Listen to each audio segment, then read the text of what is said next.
How does one man, a Corsican of minor nobility, rise to become the master of Europe? What kind of mind does it take to face down ancient empires, topple monarchies, and redraw the map of a continent, not once, but over and over again? Today, we're not just looking at the battles of Napoleon Bonaparte. We're stepping inside the mind of the man himself. We'll explore the relentless drive, the strategic brilliance, and the sheer force of will that allowed him to conquer his most challenging adversaries, from the sun-baked plains of Italy to the forests of Germany and the rugged mountains of Spain. This is the story of a mindset that defied the odds and changed the world forever. Let's start where Napoleon first truly announced himself to the world: Italy. In 1796, the French revolutionary government handed him command of the Army of Italy. It was a mess, poorly supplied, underpaid, and demoralized. His opponents, the Austrians and their Italian allies, were confident. They saw a young, inexperienced general leading a rabble. They were catastrophically wrong. Napoleon didn't see an army of beggars. He saw an instrument of speed and fury. His famous proclamation set the tone: "Soldiers, you are naked, ill-fed. I will lead you into the most fertile plains in the world. Rich provinces, great cities will be in your power. There you will find honor, glory, and riches." He didn't just give speeches, he delivered. Napoleon's core tactic was maneuver sur le derrière, or maneuver on the rear. Instead of a head-on clash, he would rapidly march his army around the enemy's flank, cutting off their supply lines and communication. This forced the enemy to turn and fight on ground of Napoleon's choosing, often in a state of confusion. He would then concentrate his forces on a single weak point in the enemy line, what he called the hinge, and smash it with overwhelming force. In Italy, he repeatedly used this strategy to defeat larger Austrian armies, fighting and winning battles in quick succession before his enemies could even unite. It was a masterclass in speed, audacity, and psychological warfare. He wasn't just defeating armies, he was shattering their will to fight. With Italy subdued, Napoleon's ambition grew. His rise to first consul and then emperor of the French set him on a collision course with all of Europe. Let's turn to Central Europe, specifically the German states. This wasn't a single country, but a patchwork of states within the crumbling Holy Roman Empire, dominated by Austria and a rising Prussia. Here, Napoleon refined his grand strategy. He created the Grande Armée, a massive, modern, and highly mobile force organized into self-sufficient army corps. Each corps was a mini-army, capable of fighting on its own for a time, but designed to march along separate routes and converge on the battlefield. The 1805 Ulm campaign is the perfect example. Facing a large Austrian army waiting for Russian reinforcements in Germany, Napoleon executed a breathtaking strategic encirclement. While a small French force distracted the Austrians from the front, the bulk of the Grande Armée swept around their flank in a giant wheeling motion, completely surrounding them. The Austrian general, Mack, only realized he was trapped when it was far too late. Without a major battle, an entire Austrian army was forced to surrender. Just weeks later, Napoleon would face the combined might of the Austrian and Russian emperors at Austerlitz.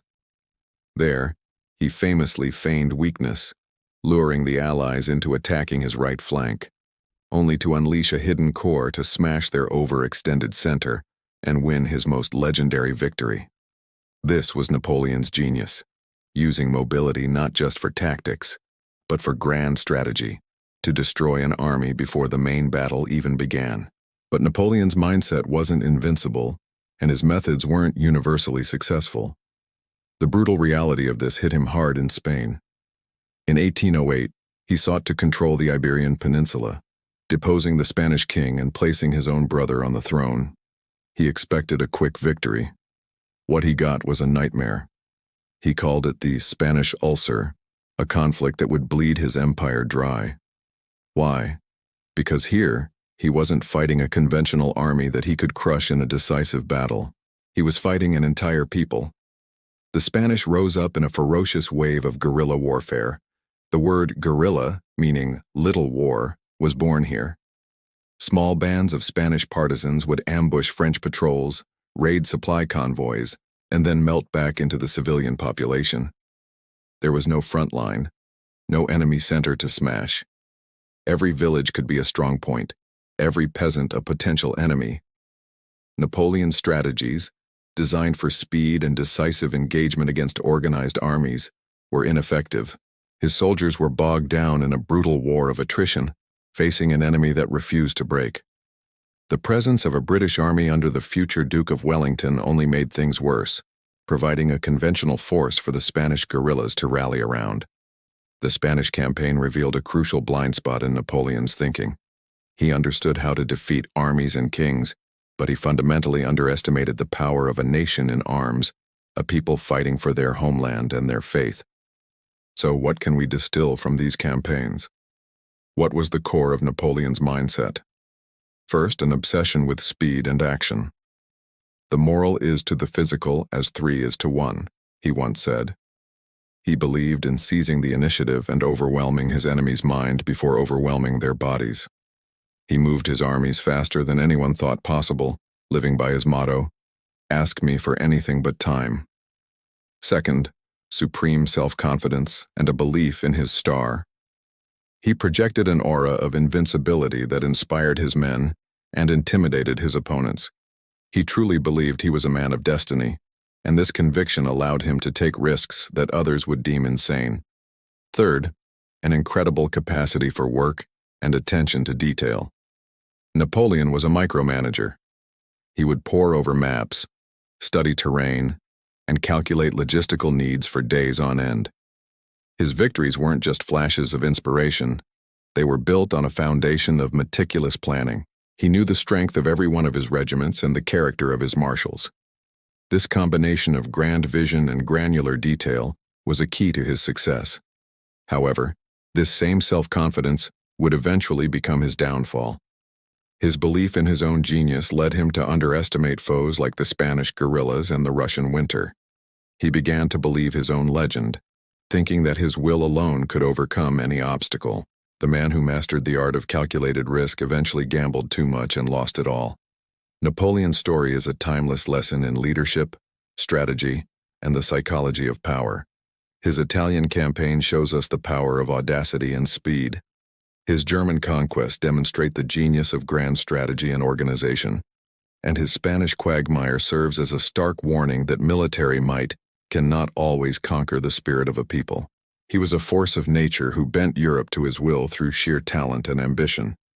But he was also a man whose greatest strengths, his boundless confidence and relentless drive, contained the very seeds of his ultimate defeat. Thank you so much for joining us on this journey into the mind of a conqueror. If you found this exploration of history and strategy fascinating, please hit that like button and subscribe to our channel for more deep dives into the figures and events that shaped our world. Let us know in the comments which aspect of Napoleon's career you find most compelling. We'll see you in the next one.